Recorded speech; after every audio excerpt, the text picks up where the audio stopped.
season. 39 for 51 for 376, 3 touchdowns. Cooper Kupp, 11 catches. Robert Woods, 10 catches. They combined for 275 yards receiving. And you want to say Tom Brady's got the pass-catching weapons, but when you look at it, they just had enough in a game that you think they should have dominated. Well, I thought they probably could have won this game by 17 points. When you look at it, there's a missed field goal there. You take away a couple other opportunities that they had to score points on, but you also look at how the game was called. A couple questionable pass interference calls, as far as I could tell, on Mike Evans and Jalen Ramsey. It was just kind of one of those deals where I'm like, okay, can they somehow slow this thing down? But when you go back and you look at it, I've always felt like the Rams were a pretty good football team in its own right. I mean, they took care of business against Seattle, and I had them actually winning the AFC West. I know a lot of people liked Arizona because Arizona started to play well, or even Seattle for that matter. I think Seattle's a playoff team, but I felt like the Rams is sneaky good. They kind of low-key good, kind of know what to do. They've been there before. They got a bunch of veteran players that was on that Super Bowl team, and they got a young coach in Sean McVay who knows how to coach, and I think that is key. You put in a game plan to take advantage of the secondary of the Tampa Bay Buccaneers, but you also put a game plan in defensively to go and get Tom Brady, to make Tom Brady basically just a quarterback in the National Football League and not the GOAT. And you saw that last night, a couple interceptions by Brady. I know people were questioning whether or not his arm got hit over the middle that he was trying to go to Godwin on, but that was clearly a throw and not someone hitting his arm. Or you talk about the late interception on the 2-minute drive to seal the game for the Rams. Jay, what do you think?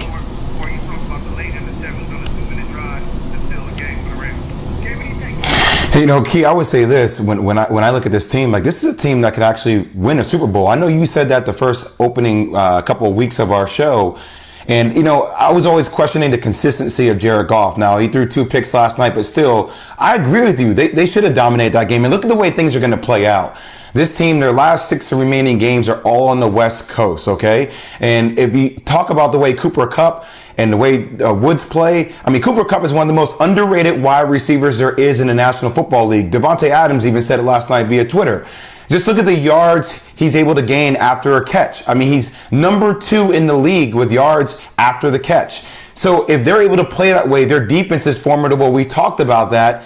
And the way their games pan out, I mean, look at the rest of their schedule. You talk about they played at 49ers, at Cardinals, Patriots, Jets, Seahawks, and then Cardinals again. Granted, you see the same team twice in the Cardinals, but we don't know how Kyler Murray's doing with that shoulder. I mean, they're in striking position in the NFC that is wide open, it just feels like. Absolutely wide open. It certainly is wide open, Jay, and I think when you look at it, outside of the Saints, the Rams are right there. If the Saints have any sort of hiccup, the Rams could slide themselves into that number 1 bye spot, something that, I don't know if it's this year because of the way things have played out throughout the course of the year with everything in the pandemic, that the home field is really all that important, because some stadiums, some cities, some towns don't have fans in their stadium. So you get the benefit of the doubt by not, pretty much going to a stadium with home field advantage with a loud noise and a loud crowd.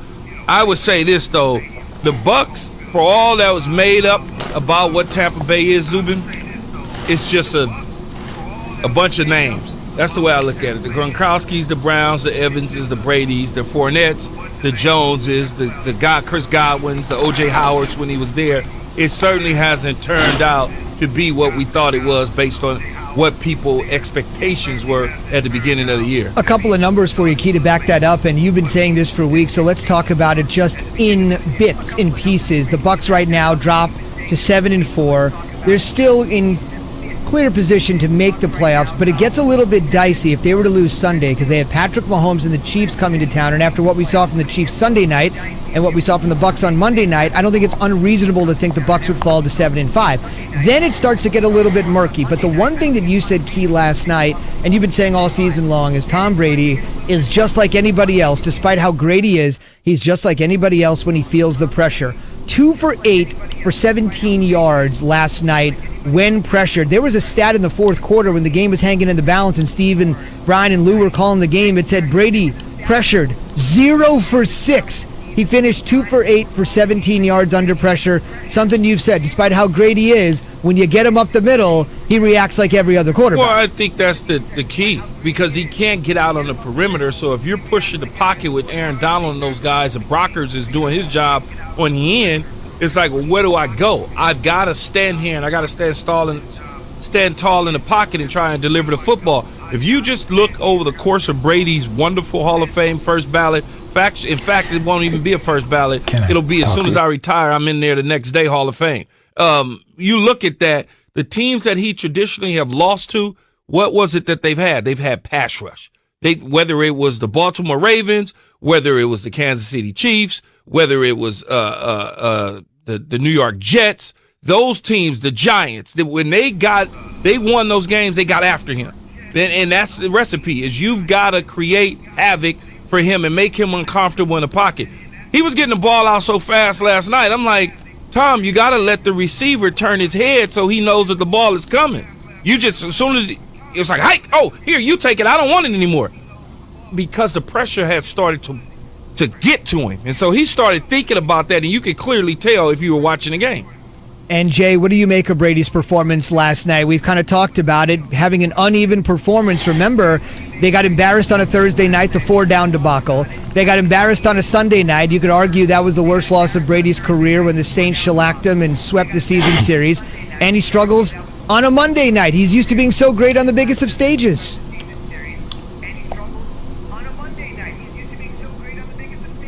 I mean, Zubin, this is supposed to be Tom versus time. And I feel like Father Time is definitely winning. And I agree with Key. Look, when his offensive line can protect him, he has time in the pocket, he's able to hit targets like Mike Evans. But obviously when he targets Antonio Brown 13 times, those are quick passes. He's trying to get the ball out. And Key, I would come back and ask you, look, he was 1-9 last night in passes that were plus 15 yards, right? So is it safe to say, like, Tom Brady, and not that he was ever malleable in the pocket and can move, but still with time and him being the age he is, it just doesn't seem, if you play against a formidable defense, if you can pressure him, they're off their game. Like they're not even close to a Super Bowl contender, it feels like. Well, here's what I would say about Tom is if you give him time, he's going to completely shred you. And that's most great quarterbacks. That's what they're going to do. But the moment that there's a little bit of heat around him, he's not comfortable. This is a totally new environment, situation, circumstances. You could certainly tell one of the things that he's comfortable with is trying to find Gronkowski.